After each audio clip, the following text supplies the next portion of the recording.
Worried about work, family, or other relationships? I'm Chuck Wolf, a pioneer in emotional intelligence. When live on the Emotion Roadmap, I use a proven 4-question framework to turn emotional roadblocks into clear next steps on air in real time. Join us Tuesdays at 5 p.m., twice a month on YouTube. Subscribe, go to YouTube, type in @CJWOLFE5, and ask to be notified when I'm live so you don't miss a show. Call in when you see the number on screen. In 1990, the psychologists who sparked the science of emotions asked me to help translate their research into everyday tools. I built the Emotion Roadmap, a simple 4-question model that helps anyone improve how they manage their feelings and influence others ethically and effectively. On the Emotion Roadmap, take the wheel and control how you feel. We turn worry into clarity and stress into strategy. Each 45-minute episode blends practical psychology, common sense tools, guest experts, and live caller coaching. Smart, capable people often get stuck when emotions run high, and this show helps you get unstuck fast. When you call, you help everyone else who listens. As I help you, I explain how the Emotion Roadmap works so that everyone listening is learning to use the process. To learn more about me, go to www.emotionroadmap.com. I have been very lucky in life and have worked with and learned from some of the greatest thinkers in the world at Harvard and Yale, other places, and I want to bring what I have learned to hopefully make a meaningful, positive difference in your lives. Enjoy and tell your friends and your family. This is Chuck Wolf. You're listening to the live stream, Simsbury Media, and the show is the Emotion Roadmap.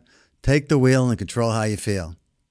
If you haven't tuned in before, the idea for the show is designed to help people to learn how to be smarter about how you deal with your emotions. The concept of an emotion roadmap is the idea that sometimes, while our emotions are always informative and important to pay attention to understand where they're coming from and why we're feeling them, they're not always helpful, and you know that if you think about it a bit. And so when they're not helpful, how do you change them? Or at least how do you modify your reaction to them? And so the show is designed to help people learn how to take more control. The tagline's take the wheel and control how you feel. That's the goal, is to help you to learn how to control how you feel. Now, for those of you that are watching, I know a number of people watch this show on Simsbury television, so can't call in. I try to be on the air 5 p.m. on Tuesdays, sometimes every other Tuesday. It kind of depends on my schedule and the Simsbury Media schedule. But it's going to be on Tuesdays at 5 p.m. So you can check out their calendar, and you can see if I'm going to be on if you want to call in case you haven't seen the show live before. But the show's live right now. And I just want to point out to you that if you did want to call in, the reasons that you might want to call in is because you're dealing with some kind of challenge in your life. And boy, there are many challenges we're all facing these days collectively. Whether it's, all the horrible things happening in the world outside of Simsbury, fortunately, mostly. But there's things in everybody's homes and everybody's communities, wherever we live, that are troubling at times. And that's something that you may want to ask about. And I am going to talk about some big picture issues that affect most people today. But also, I think it's important to think about what's going on for you in your life that's challenging, where you might have a tough decision to make. Maybe you've got some choices that are going to have an impact on people in your family. Some people are going to find the decision you choose, whichever one it is. Some are going to like it and some aren't. And if you choose the other way, vice versa. So if you've got decisions or a conflict, a confrontational meeting you need to have, and you're hesitant to have because you're not sure about the outcome, you're worried about escalating, or you're just worried about any challenge in your life. A lot of times I find smart people get stuck when something's going on emotionally for them. Because when you're stuck and you're not using your God-given problem-solving skills, your critical thinking skills, they're just not working the way they normally do for you. What I find is it's often because something emotional is in the way. Some emotion is challenging you. Now, it might be an emotion you're feeling inside yourself, something you're feeling, or you're worried about emotions in somebody else, maybe a person you need to confront, or a discussion with a partner, whether it's a business partner or a life partner. Sometimes we don't all agree on the things that are important, and we feel pretty strongly about what we think's the right choice. And the person that we care about, that we work with, that we love, doesn't feel the same way necessarily that we do. How do you resolve things like that? Well, none of this is easy. I'm not suggesting it's easy, but it is possible to find opportunities to discover new solutions by focusing on what emotions are in play.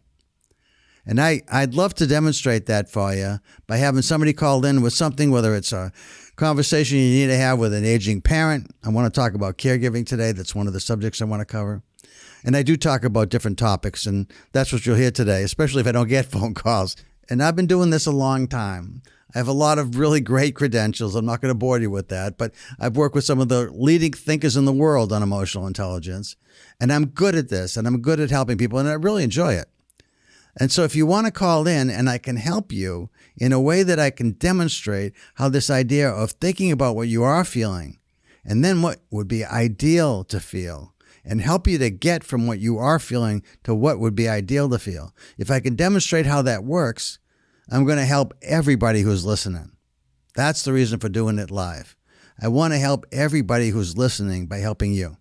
So if you got something that's going on that you are concerned about, whether, again, it's something in your home life, maybe you're a parent with a child and you're not happy with the way things are going at school, or you're uncomfortable with a teenager and some of the things that might be happening in that young person's life, or you're challenged by a situation in your own relationship with a partner, or you've got something going on at work with a person you report to, or people that report to you, or peers of yours, or people that are team members of yours, whatever it might be, whether it's in your community, in your neighborhood, in a club or a group you belong to, or something in your work life, or something at home, feel free to give me a call and talk about it.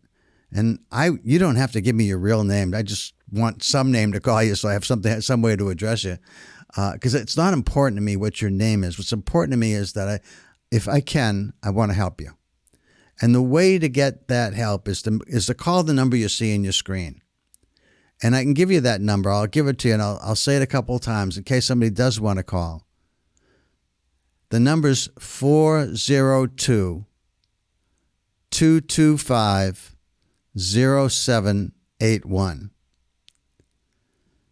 So if you're calling from a landline, you put a 1 in front of that. If you're calling from your cell phone, 402 225 0781. And once you call that number, you'll be asked for a PIN. I'll give you the number again, and then I'll give you the PIN. 402 225 0781. The PIN is 882 041 574 #. PIN is 882 041 574 and the #. So if you see it on the screen, you can just call me at any time while I'm on the air. I'm on the air from 5 p.m. to 5:45 p.m. Now, I haven't gotten any phone calls yet, and so I'm going to talk to you about the topics I'm going to cover. Now, I always come in with something I'm prepared to talk about because I know that it's hard to reach for that phone and dial a number and talk to somebody that you may never have met me. And if you have met me, maybe it's even a little more uncomfortable to call me and tell me about what's going on in your life that you're struggling with. Although I've had friends and neighbors and others who have asked for my help at different points in time for different reasons. I'm glad to do it. It gives me great pleasure when I can be helpful to somebody. And I've discovered this concept of an emotion roadmap that really helps people deal with emotionally challenging situations in their life. And I want to talk today about 3 situations I think that are important. One is caretaking.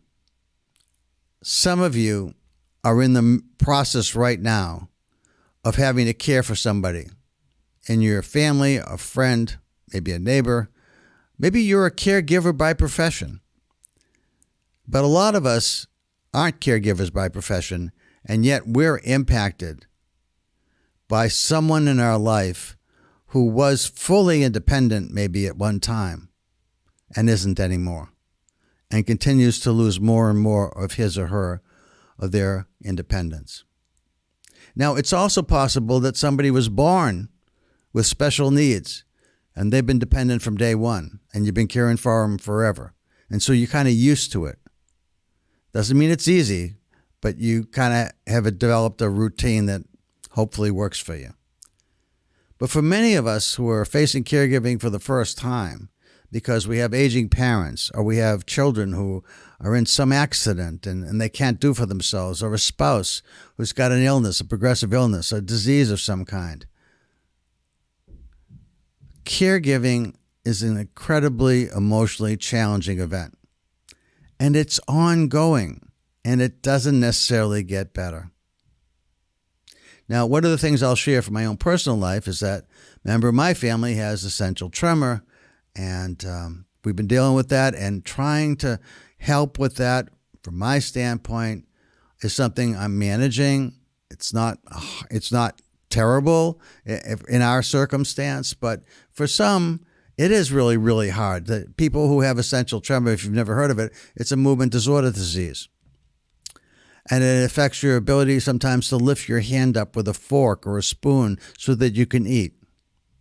It may cause your hands to tremble. It may cause your head to shake. It may be hard. It may be impacting your vocal cords. There's a lot of things, and you can look up essential tremor to see what it's about. I don't want to be describing it very much because I'm not an expert in the disease. I just know that it just requires more care.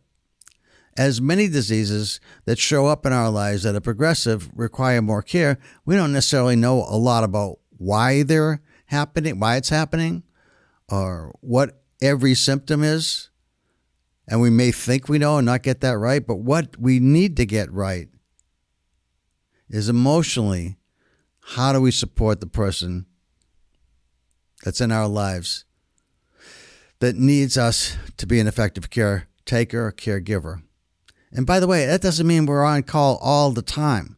There are times when it's time to call in a professional. There's times when it's really important that you get a break from siblings, from other family members, perhaps from friends. But I was asked at one point, because I do have expertise in this field of emotional intelligence, to write a description of what it's like to deal with someone who has a progressive disease like essential tremor. At the time, what I wrote was, when I think about it from an emotional vantage point, I think what it requires is radical compassion. Now, I'm not a radical person particularly, but in this case, I think you really have to take a deep dive into, what you mean when you say, I'm going to be helpful and care for you and compassionate and concerned, and I'm going to do what I can to make this work for you, for us, in any way that I can. And you have to remind yourself about this. I had to remind myself about this, that's the commitment I'm making. And yet, how do you do this? And what's the best way to do this? Well, it turns out that some of the people involved with this nature of caregiving with progressive diseases had a talk one time, made a presentation at an organization in Connecticut that brings people together who have this disease and is supported by a neurologist who's an excellent neurologist, well known in the field of movement disorders. And he specializes in essential tremor, and he is a part of this. And so is the person who is running these support groups across the state of Connecticut, has brought together lots of people to hear from different speakers. And one day at a meeting I was at, as in support, I heard this woman speak from Yale University. Her name is Joan Monin, and she spoke about what it takes to be a caregiver. And that's her expertise. Her field of expertise specializes in caregiving, particularly as it relates to dementia, but also other progressive diseases, and she was sharing what she had learned. By the way, she's developed, I guess, I've not seen it, but people are saying it's an incredible guide to all the resources that are out there. If you happen to have somebody in your family who's impacted by dementia, you may want to try and get a hold of that guide. But the idea of trying to do more with emotions and use my emotion roadmap really appealed to Joan when I went up and spoke to her after I heard her speak. And so together with Yale professor Joan Monin and some other colleagues of hers at Yale, we are right now in the process of submitting a grant, and we'll probably do some work with or without the grant in trying to discover through experimental research whether or not this concept of an emotion roadmap that I've created can help people who are in a caregiving and caretaking role. And I'm excited about this. I'm excited about this because the group that we're working with is the International Organization for Essential Tremor across the world. And if we can demonstrate that we have real results from this emotion roadmap that I've created again and have worked with now since the late 1990s, and in my own anecdotal experience with lots and lots of people that I've worked with, both in companies, in schools, in universities, in government, in military, as well as in their personal lives, I've done a tremendous amount of work where I've seen real gains, real value, real changes in people's lives for the better. And that's incredibly satisfying to me. And so my goal is to see whether or not what I've learned and this expertise that I've developed over time can make a difference throughout the world for any individual anywhere on the planet who is facing this idea of changing how they relate to some of the people in their lives that are closest to them because of the need for caregiving. And also for the people that are impacted themselves emotionally, losing your independence. It's one of the toughest things I think to experience in life. So helping them deal with their need to be able to ask for help and understand it's okay to ask for help, consistently ask for help, even when you can't do much in return. Just being there, just being in the room, just being alive, just being with someone, for me, is the way I think about radical compassion. You don't have to do anything for me. I'm just so happy I'm here with you. So trying to think like that, that's kind of the thing I'm talking about. So one of the things that you may want to think about is as you're listening to this show and you're learning, and hopefully, again, if I get callers, and I'll give you the number again, if you got something you want to talk about and you're in that role, and I can sort of demonstrate a little bit about how to think about that, because there are different ways to deal with emotions. I've discovered several, and all of them work at different times. And then there are times when nothing works. I get that. But if I can give you some tools, if I can give you some power tools, if you will, to deal with your emotions better, perhaps, than you've dealt with them before. This doesn't just relate to caretaking and caregiving. It relates to every aspect of our lives because emotions are in everything. Just a short anecdote. Our granddaughter, Hannah, won her geography bee. She, in her school, the top 4th and 5th graders competed to be in a geography bee. There were 10 contestants, and she was the only girl. And she won. She won. She answered some tough questions that many of the adults, including myself in the room, wouldn't have had the answers for. She's a really bright girl. And so I asked her, I said, Hannah, would you like to be on my talk show, my live stream, and talk about what it feels, to how much you prepared for it and how confident you felt going in and how nervous you might have felt at different times and how it felt when it got down to just 4 of you and then 2 of you and what was going on emotionally. I thought it'd be a fun show to have and fun to have her on. And when I asked my daughter whether or not our granddaughter would feel okay doing that, she said, no. I asked her. She wasn't willing. But wouldn't it be interesting just to hear from somebody? I know it's hard to talk about emotions and how we feel emotionally.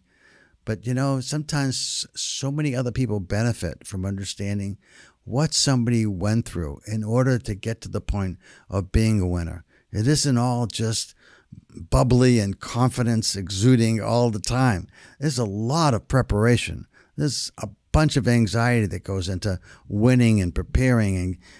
And then there's the joy, the excellence, the thrill of going out there and performing at the highest level.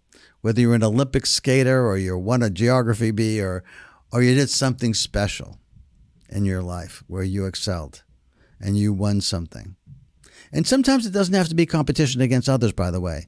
I think winning is about being better each day, trying to find ways to help yourself to grow, to achieve certain things that are important to you, not necessarily to others.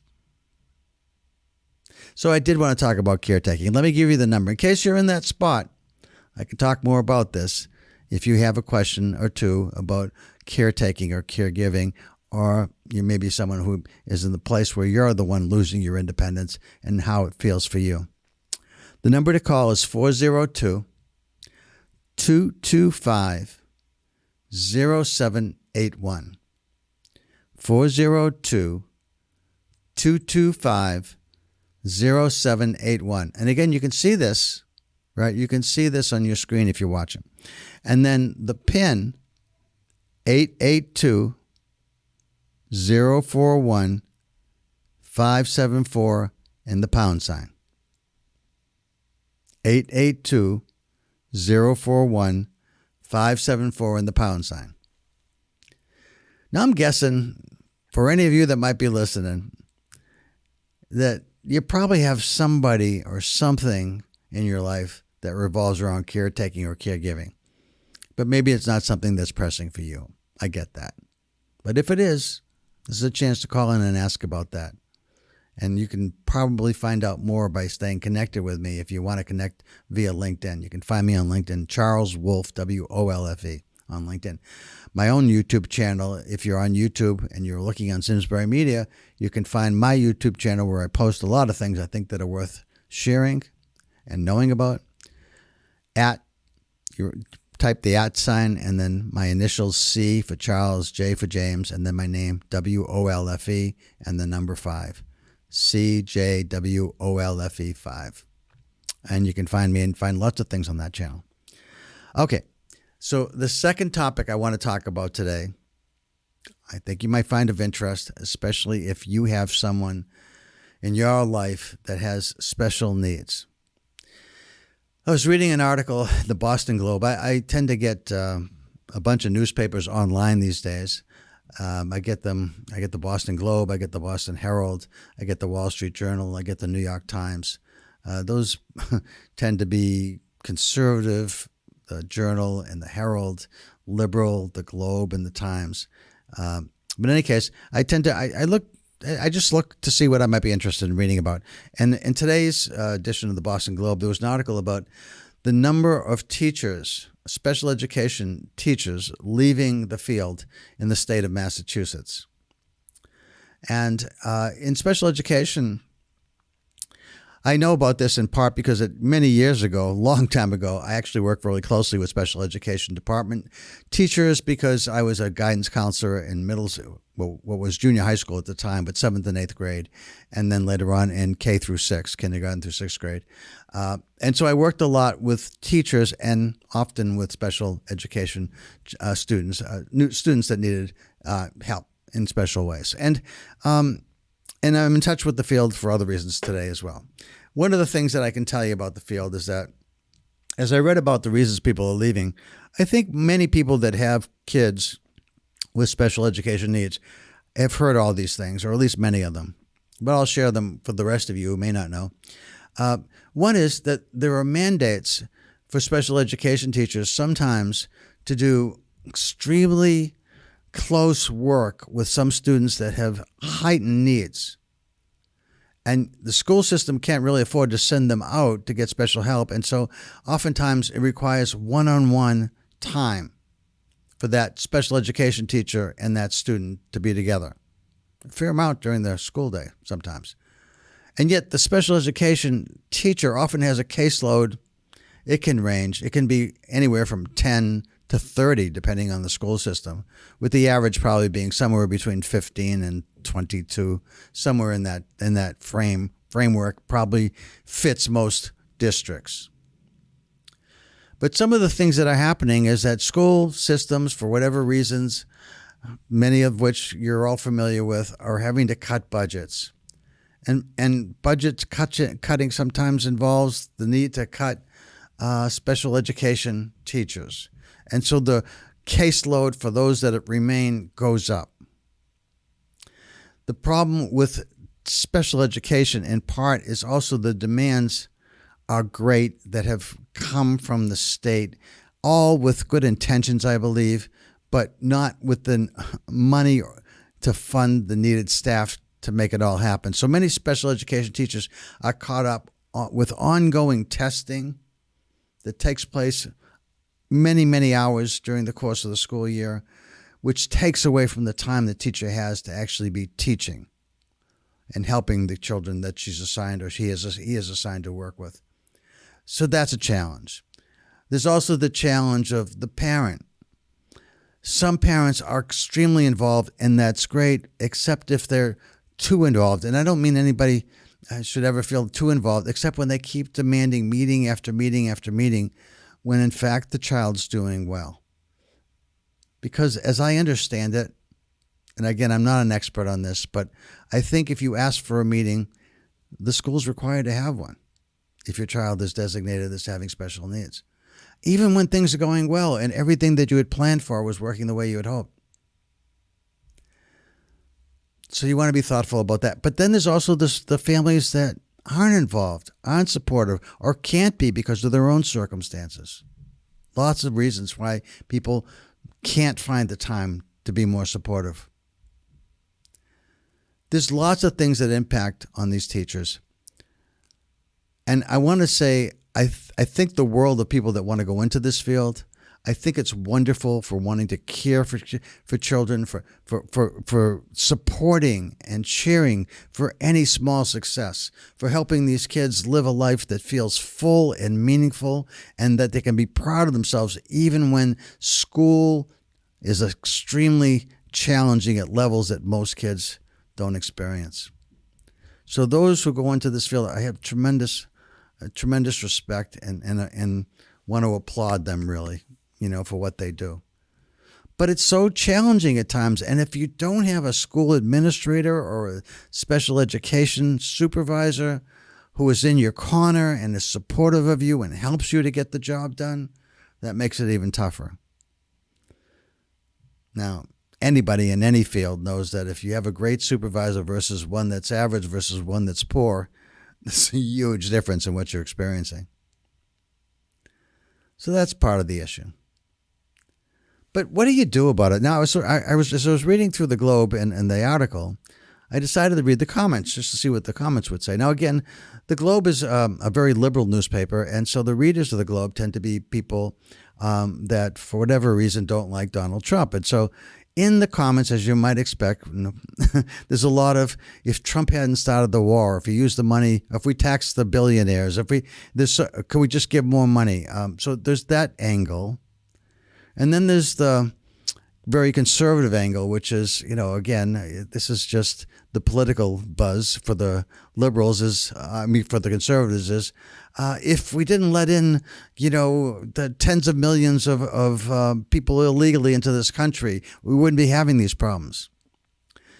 So the interesting thing to me is that special education has been struggling for years, long before we had the people who flooded the borders in the last several years, and long before the Iranian war started, right?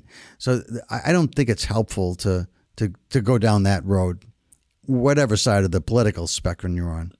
But what I do think is helpful is, and this, I just wanted to share this, and if you have some thoughts about it, share what you think might work.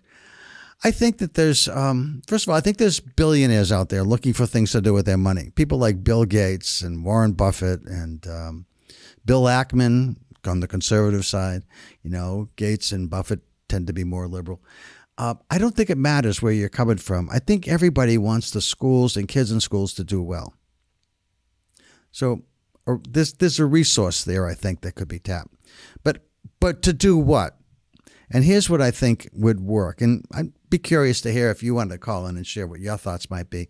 But one of the things that I thought about was, in my world, when I'm trying to find ways that are going to fix something that isn't working in a certain area or some kind of company or school or wherever it is I happen to be working at the time, I'm looking at people and I'm asking them, hey, is there some place where this is working? Are there any schools where special education teachers and administrators, parents and community and kids, it's all working at least better than most other places? In other words, are there best practices out there someplace? And there often are. And so I thought one of the ways that we might start on something like this is to look at the idea that, hey, everywhere we're not feeling. It isn't everywhere that this is happening, that teachers are leaving every school system. There might be some school systems where people that leave one place are going to. They're going to another that's more successful and they feel more support. What's going on in those systems? And I think that I would look to see where the success was happening, and I'd look at the administrators that people all felt, hey, this is partly why success is happening here. These administrators, they figured out how to be supportive, how to work with the people above them, how to manage a budget that's tough, and also to be supportive of the people that are in the roles of special education teachers, actually. So let's gather together some of the best administrators, could be from different states, but let's just say you stay in one state. And also because then certain states have different rules, so it's probably best to stay within your state. Take your best administrators from different districts. Try to be diverse in where you pick from. Pick from the places where it's very urban, some very rural, some very wealthy, some not so wealthy. Try to get different districts where there is success happening. Bring those people together and talk about what are best practices and why are they happening in certain districts. Not why aren't they happening in other places, but what makes them work where they're working. And bring in somebody from McKinsey, bring in somebody from the Boston Consulting Group, bring in some great project manager. Have the company offer up, have that be a charitable contribution on their part to bring in some of their best project managers, people that know how to look at an issue. Look at all the variables impacting that issue. Look at best practices. Identify root causes of problems. And then start with creating a series of pilots to try in different places in different ways and measure that success. Assign great project managers from some of these companies that have an invested interest. Maybe they have kids themselves with special needs. Put them in charge and have them lead the projects to come up with ways and ideas to actually try to pilot successful ventures that make everybody feel like this is better. It may not be perfect, but it's better. And we're on our way to really successful iterations or ideas. This is how it works in corporate life. And then have somebody like Gates or Ackman from the conservative side or Buffett, somebody with billions of dollars looking for some legacy that they want to leave. Have them fund this. Approach them with the idea that we're looking at best practices. We've got top-notch people that are involved with this, and we need a funding source. Don't tax them. Ask them for it. I think a lot of these people would love to be involved with a project like that. So that's my idea on, and by the way, that would work for lots of different issues, not just this one, but I happen to have a special spot in my heart for people that are dealing with kids with special education needs. So what are your thoughts? Anybody got some ideas themselves about what they've seen work and what they'd like to see happen? Or what they think about my idea? Maybe it's far-fetched. I'm sure it is. But it was what I thought about, and I wanted to share it today. It's nice having a platform, and so I thought I'd share that with you just as a way of thinking about things. If you want to call in about this at all, the number to call is 402-225-0781. And the PIN, once you call the number, again, the number is 402-225-0781. And the PIN's 882-041-574 and the pound sign. Now, before I jump to another topic, which I will if I have to, and I've got about 10 minutes left, I do want to allow you to call. And you don't have to talk about either of the topics I've chosen to share with you today about caretaking, caregiving, being the person cared for, or someone dealing with special education, whether you're a family dealing with it from your children have that need, or you've been in special education yourself perhaps, and you have some thoughts about what your experience was, or you're someone who's a teacher or someone who's an administrator and you don't necessarily want to go public about who you are, but you have some ideas and thoughts that you'd like to share. Again, you can call in about that. But you might just have something you just want to talk to me about. Now, let me give you a moment to in case there's somebody listening that would like to just ask about something in their own lives. And 10 minutes is enough time to be helpful to you, I believe. So 402-225-0781. And the PIN 882-041-574 and the pound sign. And I'll wait a bit.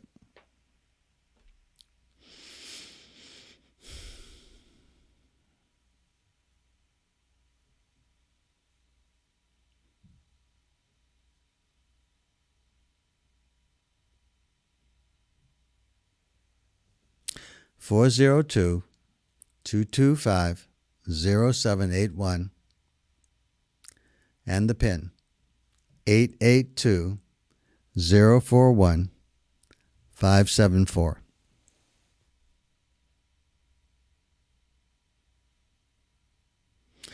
Okay, so no callers. I will move on to my last topic.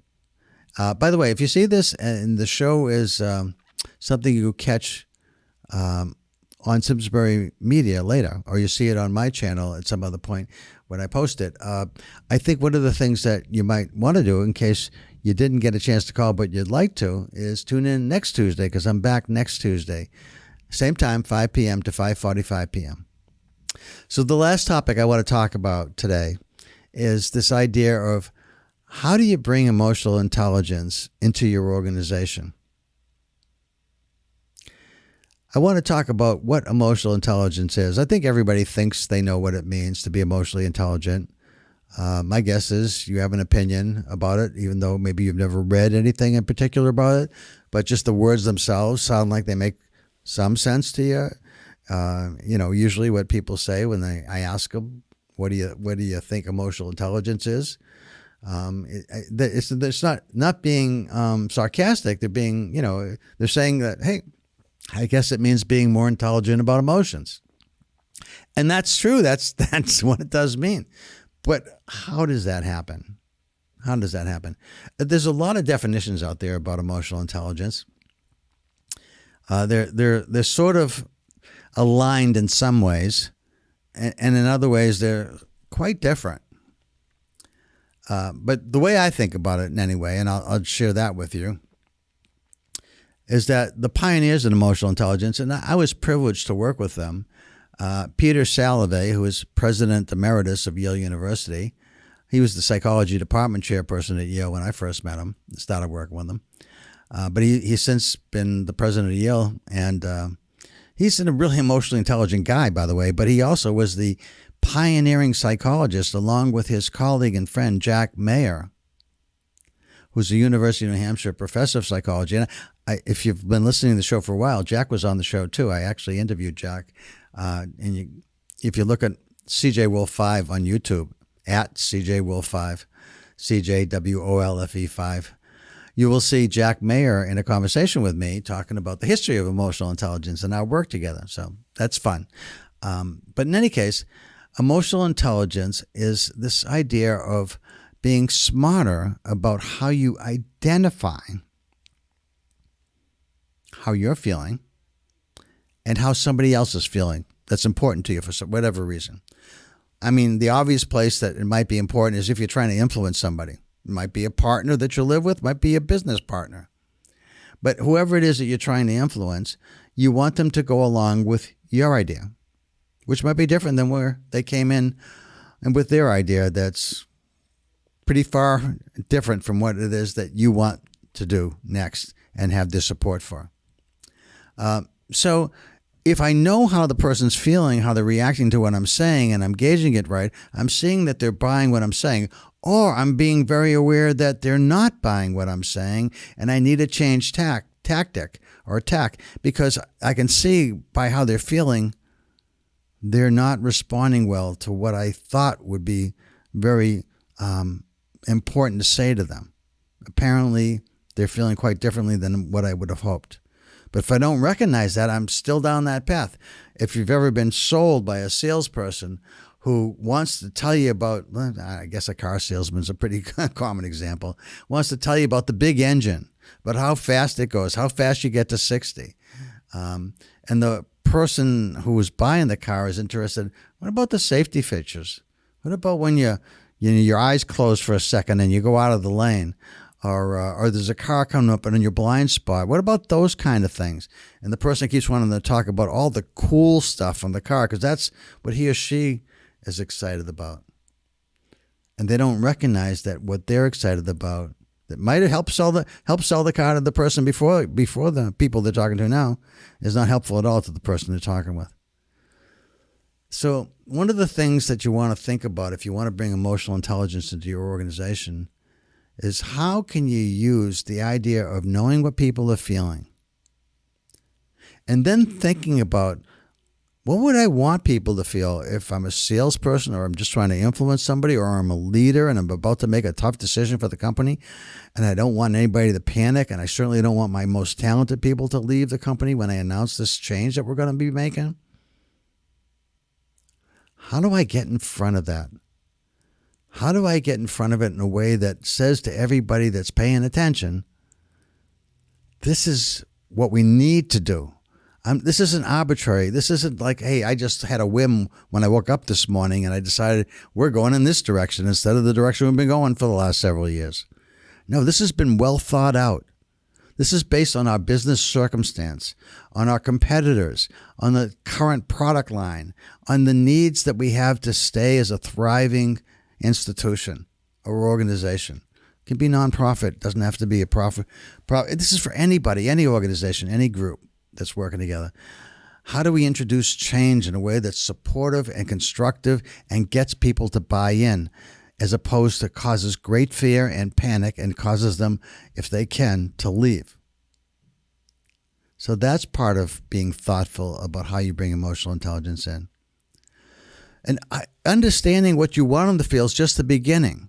Because once you understand what people might feel or are feeling right now, that maybe we're not on a good track and we're headed in a very bad direction, and that maybe hope springs eternal with the message you want to give. How do you give it in a way that it does feel hopeful and not just terrified?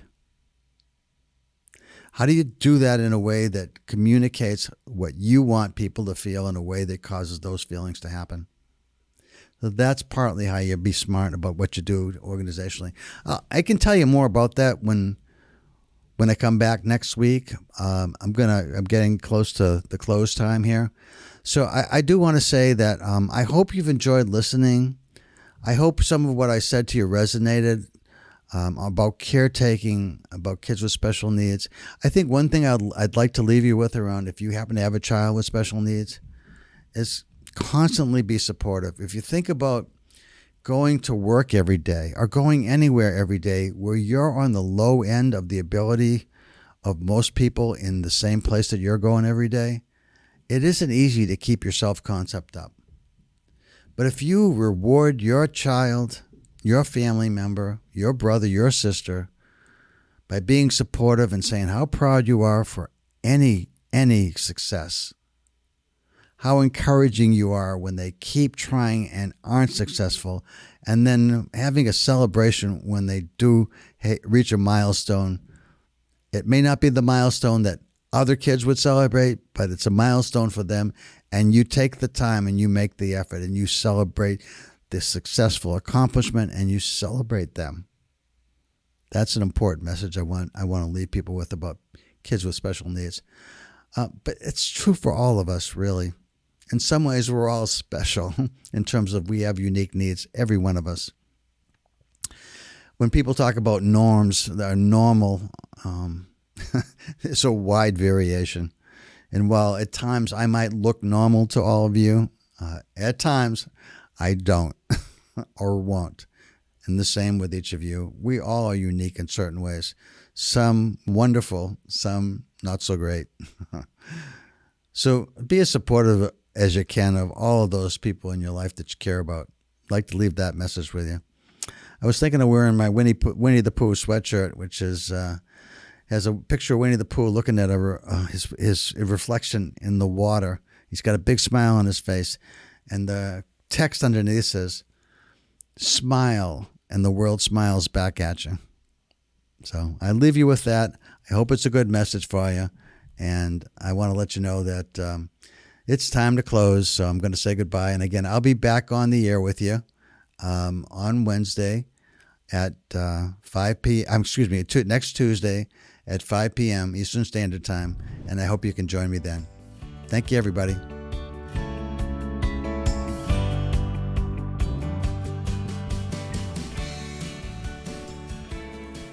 For over 40 years, SCM has been the voice of our town, bringing us together through local programming, education, and live broadcasts. SCM isn't just about television. It's about empowering our community, ensuring our voices are heard during government meetings, and celebrating milestones like our high school graduations. But today, SCM faces a challenge. Our funding structure is based on television subscriptions. And it's no secret, people have been cutting the cord. With a shift to internet-only subscriptions, SCM receives less revenue, even though all our programming is freely available online. We need your support. We need your support. We need your support. We need your support. We need your support. Your donation can make a difference. It will ensure that SCM remains open, continues to educate our youth, and keeps our community informed. Thanks to SCM, I've been honing my creative skills, helping me work towards my college degree. SCM is crucial for keeping our community connected. SCM isn't just here to broadcast local events. They're actually preserving Simsbury's history. Join us. Join us in preserving Simsbury's voice. Simsbury's voice.